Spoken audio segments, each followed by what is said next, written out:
तो ये 2 लाइन मेरे दोस्तों के लिए के साले कुत्ते, पैसा खाया मेरा, साले तूने पैसा खाया।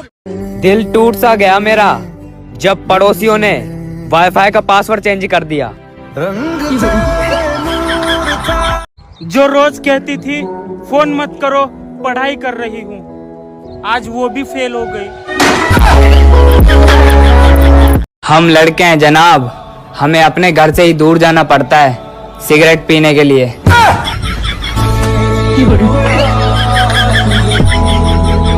अगर कोई आपको गाली भी दे तो खुश रहो दोस्तों, कम से कम कुछ देकर ही गया है, लेकर तो नहीं गया ना। नाम में क्या रखा है साहब, दिया नाम की लड़कियों ने भी लड़कों को कुछ नहीं दिया। लड़कियों को गिफ्ट नहीं देना चाहिए, ये कभी थैंक यू नहीं बोलती, बस कहती हैं इसकी क्या जरूरत थी। अगर जिंदगी में नाम रोशन करना है मेरा भाई, तो आधार कार्ड पे नाम रोशन लिखवाना पड़ेगा मेरी जान।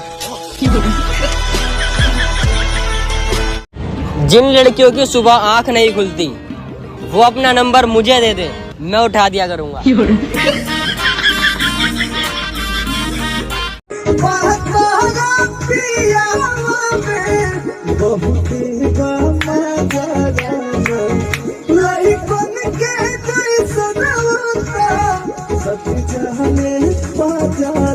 हेलो दोस्तों, कैसे हो सारी वीडियो अच्छी लगी तो लाइक करना, सब्सक्राइब करना और दोस्तों के साथ शेयर करना और कमेंट में जय हिंद जय भारत लिखना ना भूलिएगा दोस्तों। रोम रोम।